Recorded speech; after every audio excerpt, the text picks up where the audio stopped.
I thought that the only way that I was going to get ahead was by acknowledging my victim status in society. And so in order to kind of compete and get the best grades, I sort of showed how much of a victim I was in order to impress my professors, in order to seem like I understood their concepts the best. Because they had me believing that the only thing I could turn to was my skin color and my sex.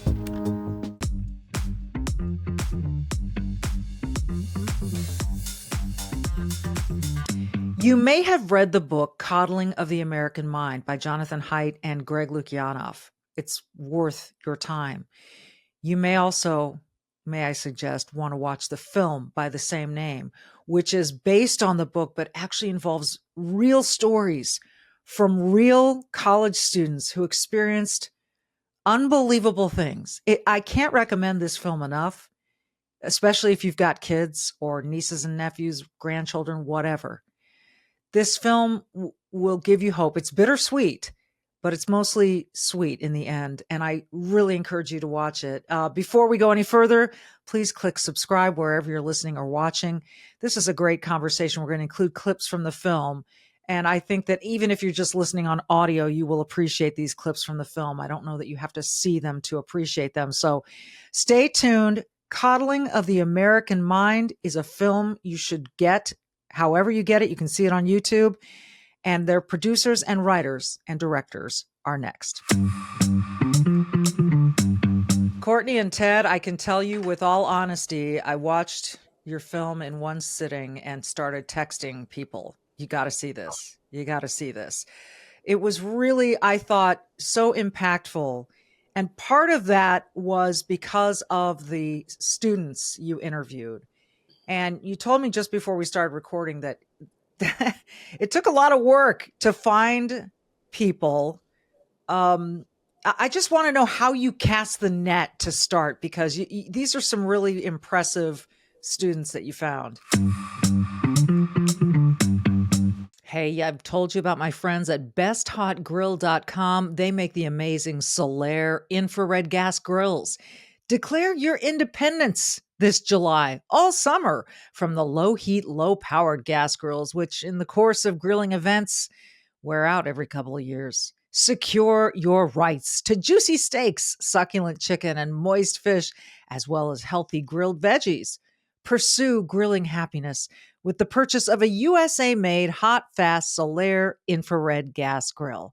Now, Solaire is perfect for today's busy lifestyle, securing its powers from the efficient direct heat of the Solaire infrared burner, which reaches 1,000 degrees in just 3 minutes to lock in the juices and flavors and grill food faster. All stainless steel and welded construction, it is self-evident that Solaire could be the last grill you will ever buy.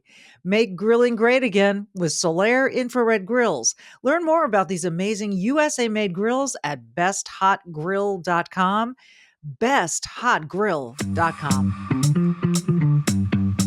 I just want to know how you cast the net to start, because these are some really impressive students that you found.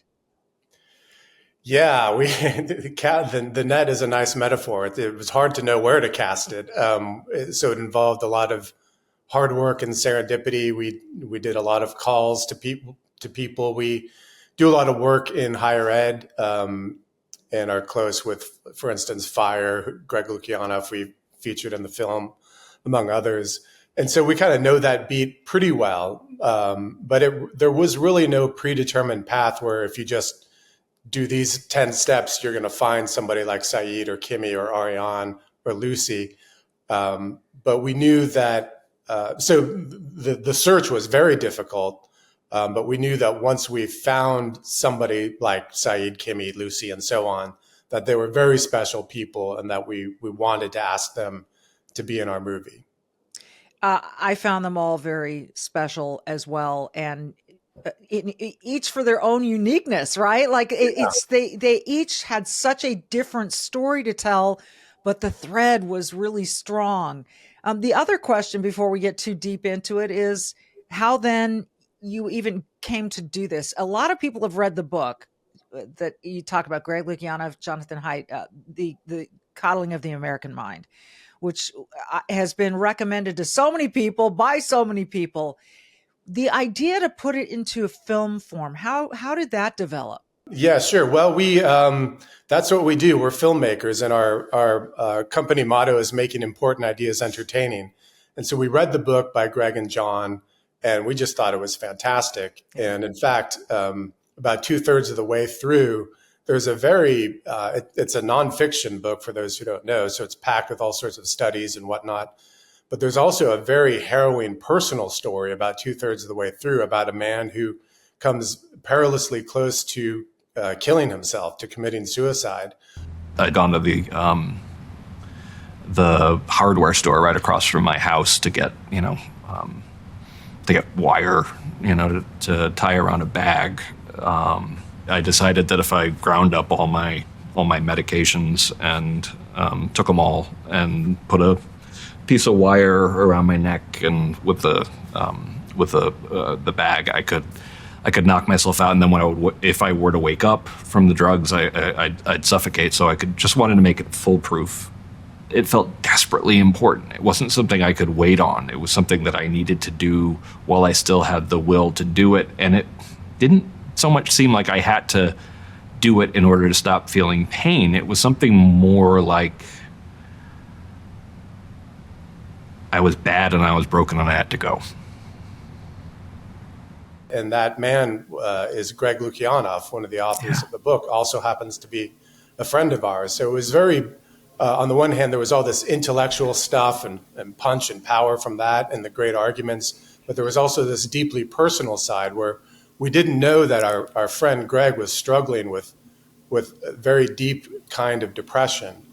Thankfully, he didn't go through with it, but through that depression, he was able to help a whole generation really turn things around, because through his the twists and turns that he went through, he found tremendous parallels between his story and the story of so many Gen Zers who are struggling with mental health issues, principally depression and anxiety, the likes of which we haven't seen in any other generation. So it was a personal story with our friend. It was the emotional punch, knowing that we were dealing with literally one of the most important issues of our time.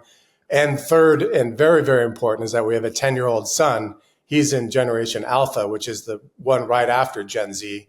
And Courtney and I figured we really have to do our best to sound the alarm so that parents and those who are in Gen Z and parents who are parents to the next generations will be equipped to deal with all the troubles that they're facing now. And with the time that we were making the film, the pandemic was happening, the shutdown happened, and we were hearing all of these. Our son was 5 at the time of the shutdown. So he was young enough to not really be affected deeply by, not going to school, not going to a park. The social aspect wasn't as severe for him, but our friends with 13-year-olds, 14-year-olds, 20-year-olds, they were suffering. It was remarkable. And then we just saw, as Ted mentioned, the suicide depression rates in that Gen Z generation going up. And we thought, gosh, I hope people read the book, but sometimes it's easier and more direct to make a 90-minute film that kind of encapsulates these ideas and these stories and hopefully reach an even wider audience. And that was a huge reason we thought that there was a movie here. Oh, I love that you did it and the way that you did it, not just by interviewing the authors and showing the stats and all of that, but by really diving into these young people's experiences. And it's so interesting to think that you have a 10-year-old that you're trying to just listen. I'm a parent, and my kids went through the COVID thing. So I saw it, and it took a lot of work, and not everyone was capable or had the resources or the time to sort of protect their kids from some of the crap that was out there. And so to get ahead of it as you are, I look back to Lucy. Let's talk about Lucy for a minute. Diagnosed with autism, she goes to Stanford, and she discovers that by being autistic, she can kind of be a victim and use this as a way to sort of have a stake in things, a little bit of power in this ecosystem we've created that is based on victimology, right? And there had been a lot of situations where I was essentially told to shut up because I didn't belong to XYZ marginalized group, and therefore I wasn't really entitled to an opinion on the subject. And so I now had something that would make people listen to what I had to say more and give me a little bit more authority and give me power. And I don't think of myself as power hungry or anything like that, but I think it is kind of natural human instinct to want more power. So Yeah. how do you think Lucy sort of fit into that whole picture? Yeah, Lucy is so fantastic. It was just months before entering Stanford, she was literally in a locked psych ward. But her life really had turned around, and she was so excited to go to Stanford. And then she goes there, and she realizes that the administrators and professors are treating her and the other students like the patients in the locked psych ward. Yeah, I loved it when she said that. I was like, boy, that's powerful. Oh, yeah. And she pulls no punches, and she's such a sweetheart. So she's just doing it to tell the truth. But because of her very strange set of circumstances, she had this, and she's remarkably brave. She sticks her neck out when other people are too afraid to do so.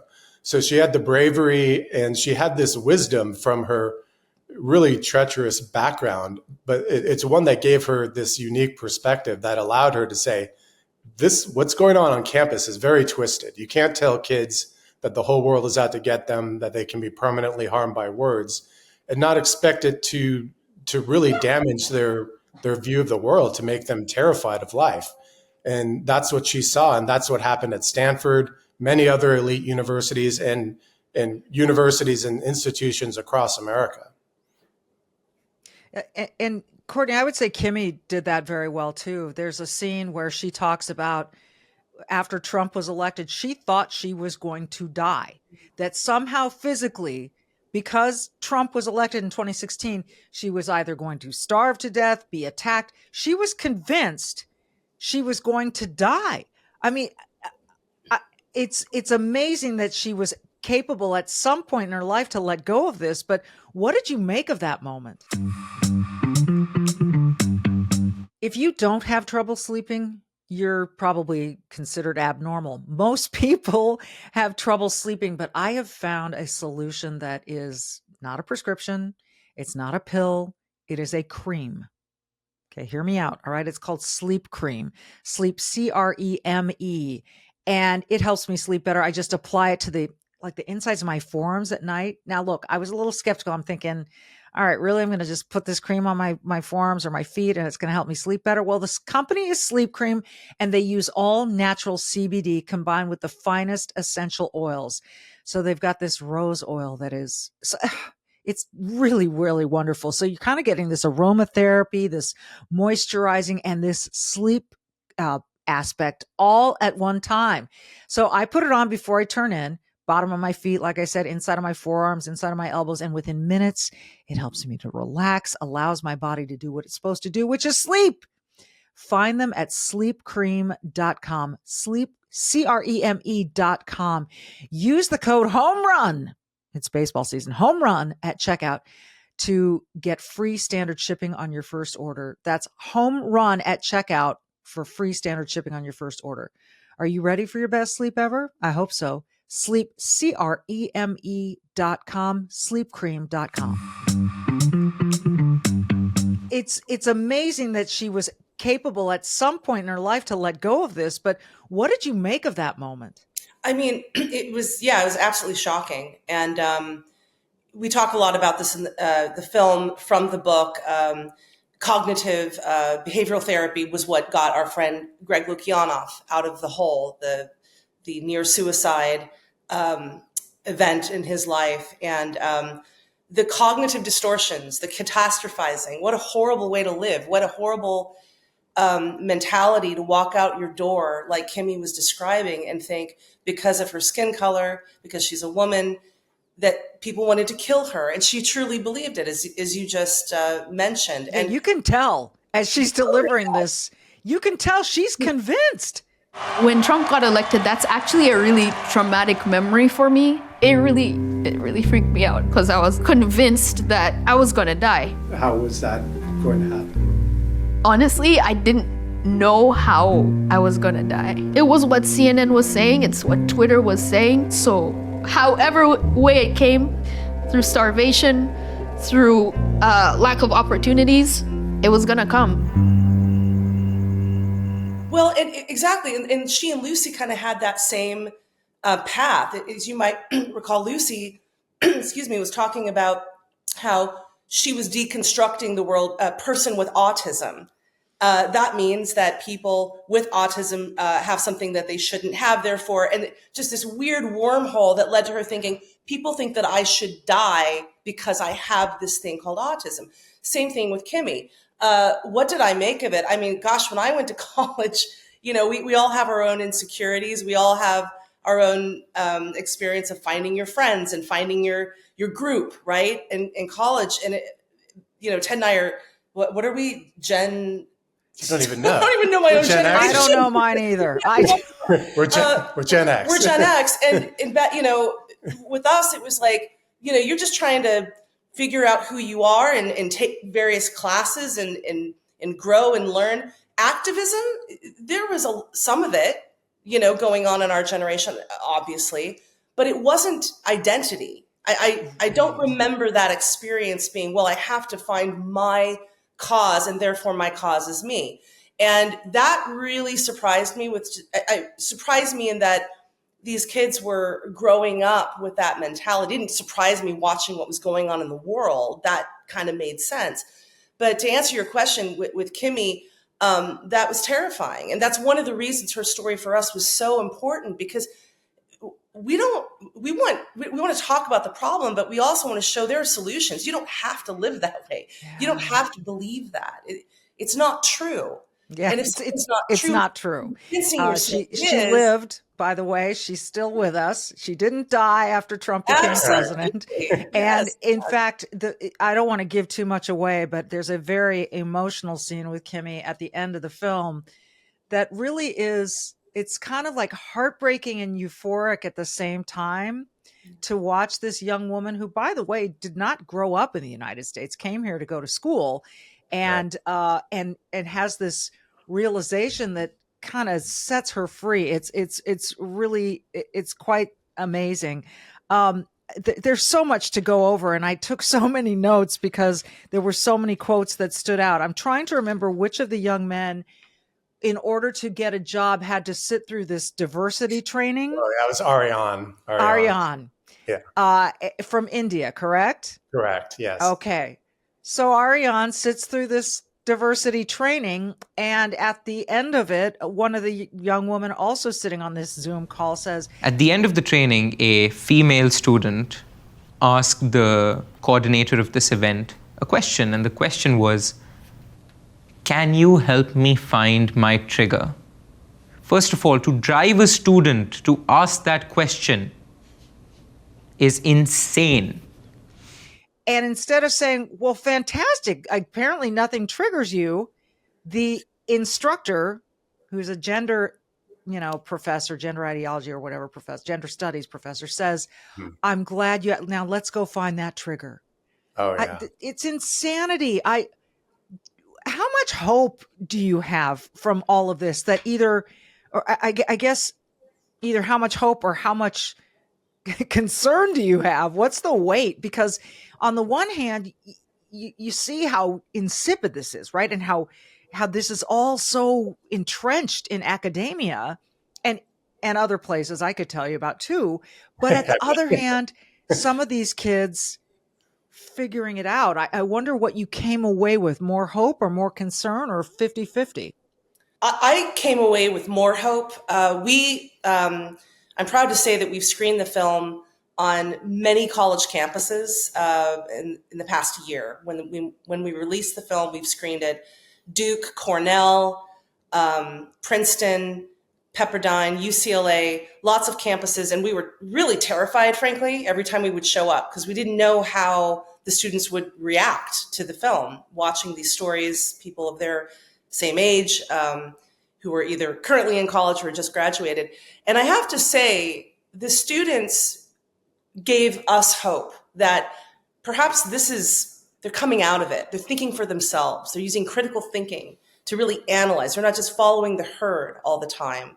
Because a lot of this is herd mentality, right? And Haidt, another one of our interview subjects, I mean, he talks about like, I found myself thinking one thing, but saying another. It felt as though all the conversations that were being had, all the debates that were being had were still very limited to a certain group of pre-approved or pre-agreed upon ideals, which tend to lean left. That was the consensus. And, debate should not stray from that consensus. And that's so dissonant. It drives someone crazy. Yes. But what we found was that when we would screen at these college campuses, a lot of the students came up to us and showed signs of just, I don't know, I don't want this anymore. I don't need to follow a herd. I want to be able to say something controversial in my class, even though everyone disagrees with me, including my professor. That's important. That's a really important part of college. And so I don't want to be a Pollyanna about it, but I was hopeful for this generation, that they know the difference between that and just being themselves and failing and experimenting and knowing that it's not always going to be great. It's not always going to turn out well, but that's okay. And that's part of evolving as a human being. Ted, as you can hear, I have a dog that is always himself, very authentic. And he's agreeing with Courtney. And he's agreeing with Courtney, so all is right in the world. What did you come out thinking, Ted? Like, not only interviewing these four, and I think one of the best parts I took out of this film, and one of the reasons I just couldn't turn it off, was because I was falling in love with these four or five kids. I was just like, and that's not to suggest that you cherry pick. They were all so different. But some of them international, which brought a unique perspective to how they saw America. Like they thought they came to America where freedom of speech and all of this, and then they felt like, what the hell is going on? Yeah, they're more American than a lot of Americans in a lot of ways. Yeah, which is amazing. I think that's a really great statement. And you see it from people on X and other places where they're posting, look, if you came from where I came from, you'd be really worried about all of this. I mean, I suppose some of that came through, huh? Yeah, certainly. And I'm so happy that you responded to our subjects that way. And especially in a lot of ways, the international students, because they are, it's such a fraught time. And when you have someone like Haidt, who comes from Nigeria and he goes to an elite university in the fall of 2016, when Donald Trump just wins his first time at the White House. And he had no idea who Trump was. Yeah, he doesn't know who Trump is. He doesn't know what right wing means. He doesn't know what left wing means. And yet the culture around him is demanding that he makes these life altering decisions like that. No time to think, no time to deliberate, no time to hear both sides. You better be on what they always say, the right side of history, or else you'll get crushed. And this poor kid, this poor sweetheart, comes to America filled with ideas of debate culture, of exploring ideas, what America used to be like, and hopefully is kind of waking up to, but we'll see. And he just gets crushed by the campus culture. And you see that with our other international students as well. Kimmy came in loving America, thinking it was the friendliest place she'd ever been to. She went to a gas station and someone said, hello, like, have a nice day. And she's like, what, me? Like, stranger you talking to me, really? What's going on? And it only took her a few months at an American university to have that optimism completely wiped away. And that's, I think, one of the big tragedies is that DEI has become such a hot potato, and it's become such a polarizing issue, and it's often framed by the media as like, well, on the one hand, this is what's good for minorities, what's good for DEI is good for minorities, and then there are a bunch of white people and conservatives who are complaining about it. But what our movie, I think, is quite unique in doing is showing how DEI is often even worse for Black, brown, disabled students because it demoralizes them. You see it in Kimmy, like she literally wakes up thinking that everybody hates her because she's a Black woman.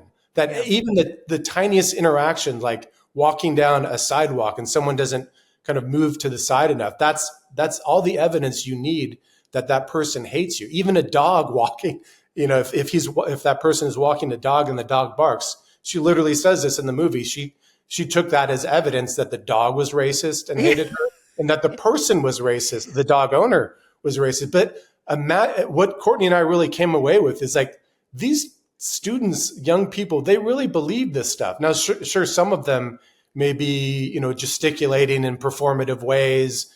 Maybe they don't really believe it. But I think most of them do believe that. And it's terrible. It's like paying tens of thousands of dollars for like the world's worst psychologist. And he just keeps telling you the wrong things. And he makes you miserable.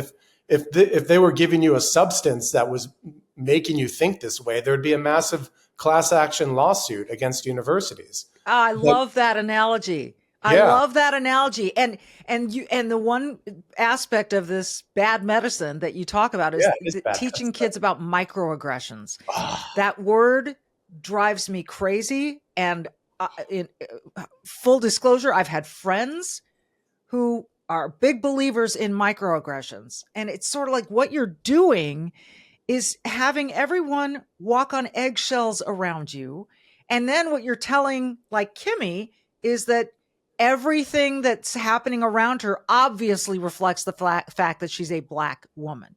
And it couldn't, I think she said later something like, it really could have just been that someone had indigestion and they looked at me funny. I just loved it. I also loved with Kimmy, they were all memorable, but her experience with her friend at the skate park, and we won't give it all away, but these two people went to the exact same skate park at the exact same time and skated together and came away with two totally different observations. It was fascinating.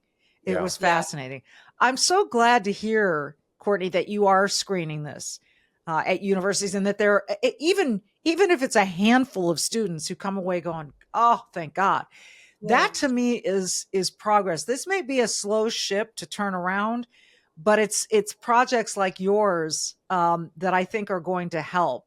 And so I wonder what kind of satisfaction you're taking in being part of the turnaround, the solution.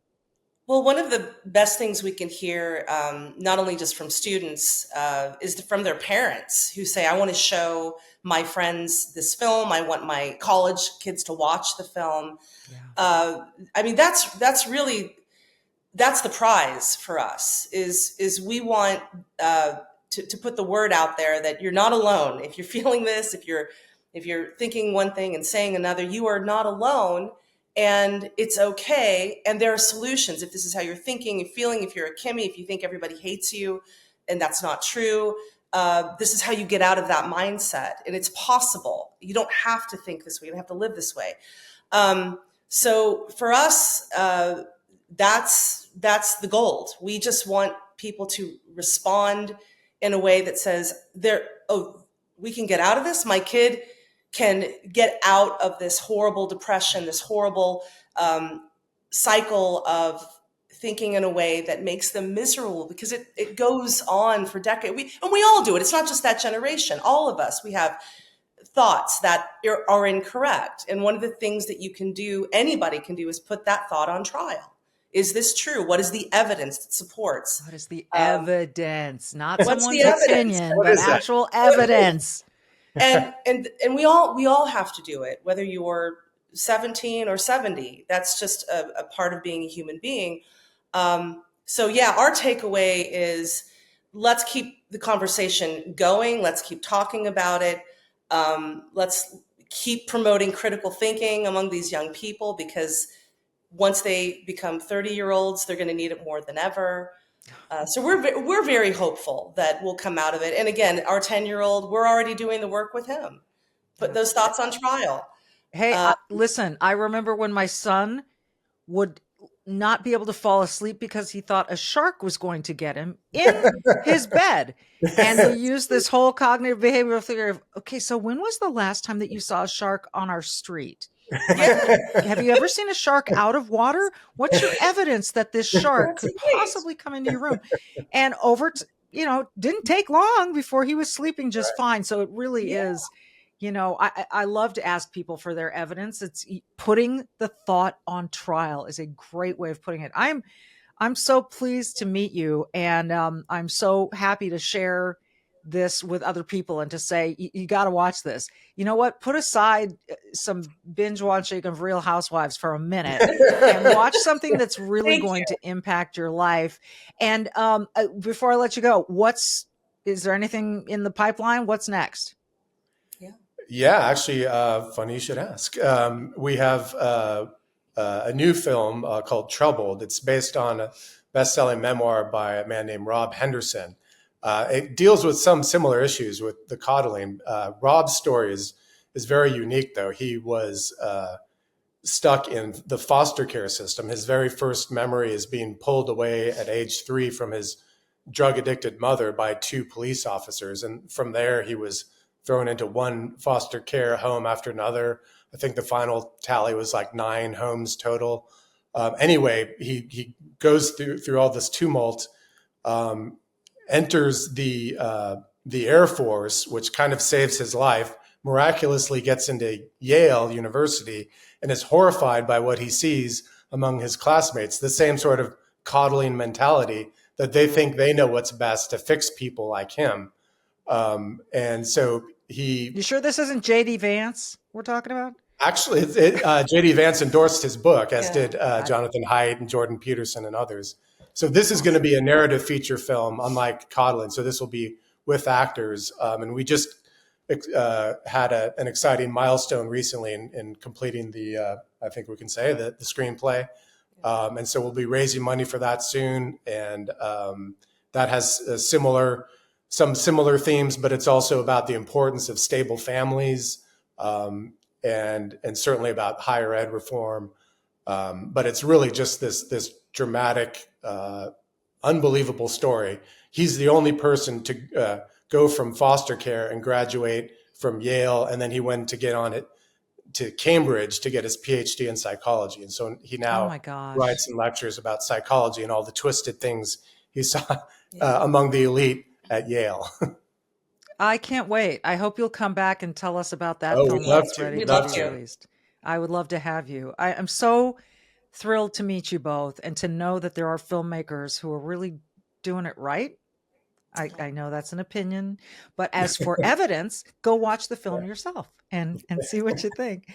Thank you both so much, and all the best to you. I say it at the end of every podcast. I say, be brave and do good.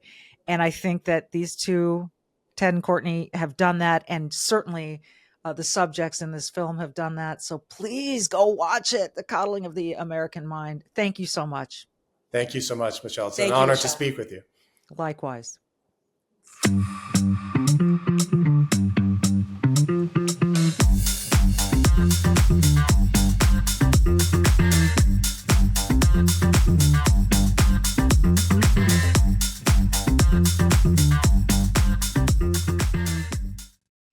Hey, you can keep up with the Trump administration when you subscribe to the Trump Report. It's an email that brings you daily highlights from the Oval Office right to your inbox 5 days a week. Subscribe today at SalemPodcastNetwork.com/Trump.